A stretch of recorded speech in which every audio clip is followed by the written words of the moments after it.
Welcome to this week's Hymn of the Week. This week we have number 786 in Evangelical Lutheran Worship, O Holy Spirit, Enter In.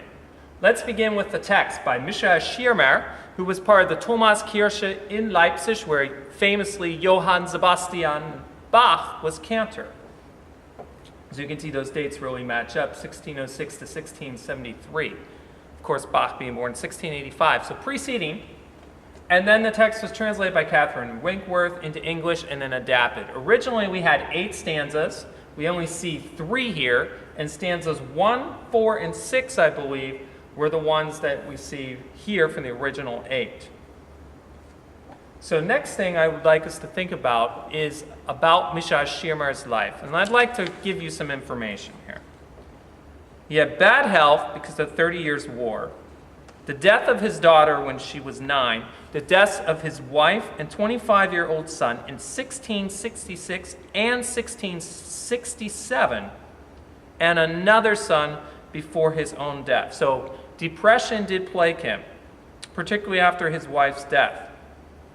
So when we think about that, it may change how we view the text, or even as we worship God, how that changes the text. If God is making our hearts our dwelling, it's different when we've lost family members, people that are very close to us.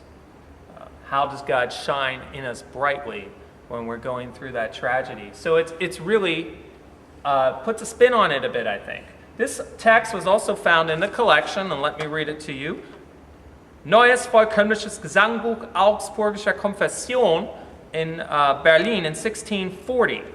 And Johann Krüger may sound somewhat familiar to you. Maybe you remember this tune from Good Friday, generally sung. Ah, Holy Jesus.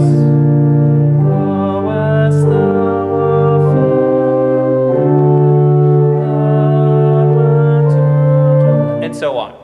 Ah, Holy Jesus, right? And then, of course, Johann Krüger has many other tunes that are used throughout hymnals. But it was found in a collection of Johann Krüger's. So now let's look at the music.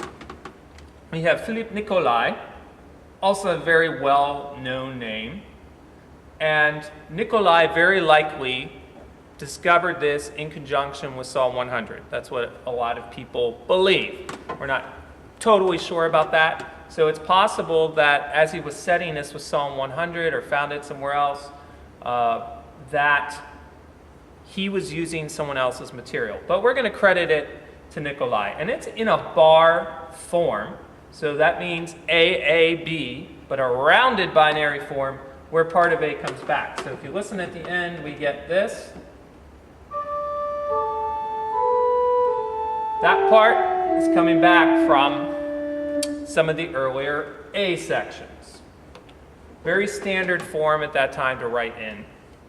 So the other thing I'd like to share, and it's an important thing to explain, is isorhythmic hymns and rhythmic hymns. This is a rhythmic hymn. I'm going to try to do this in a very succinct, easy way. Think of rhythmic as dance-like, syncopated, mixed meter. And think of isorhythm, or isorhythmic, as pretty much the same meter, generally quarter notes, eighth notes, and some longer note values. But definitely a very standard pattern, not so much variation. And if I put this on the reeds, the hymn that we have, hopefully you'll be able to dance like the Renaissance. Oh, well, I need it on the right manual, don't I? Probably wouldn't ever do that registration on a Sunday morning. But the idea is you can feel that dance in there, right? So we're going to try to translate some of that to the hymn. And just to make a further point, thanks to United Methodist Hymnal, I'd like to play the isorhythmic version, which is not the one is found in the ELW.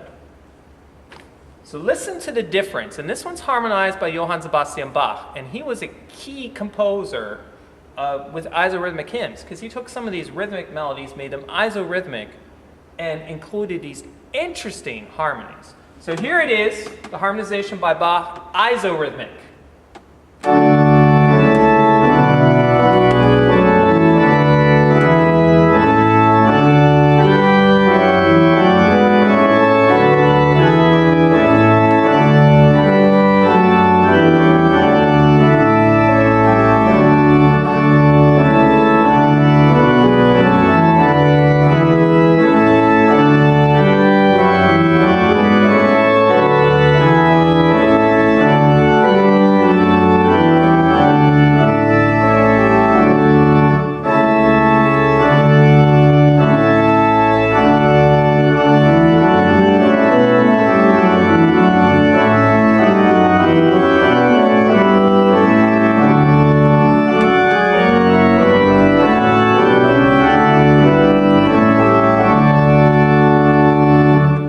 there is the isorhythmic version. Thank you to the United Methodist Hymnal for that.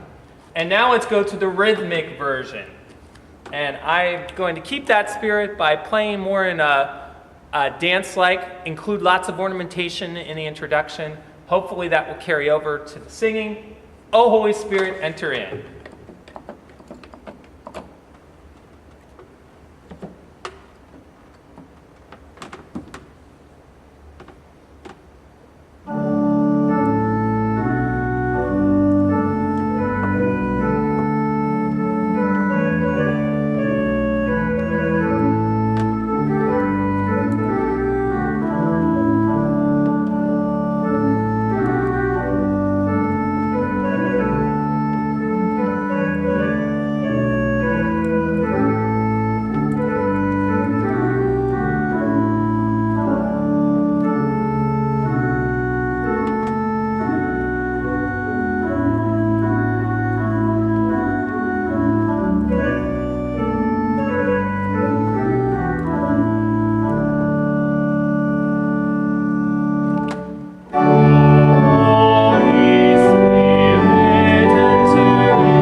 think it changes the text dramatically when we think about some of the circumstances in Mishai Shimar's life and what a radiant light it can be if we allow that text to sort of help us in the tragedies that we may be facing, but also the challenges that we face today living in this world.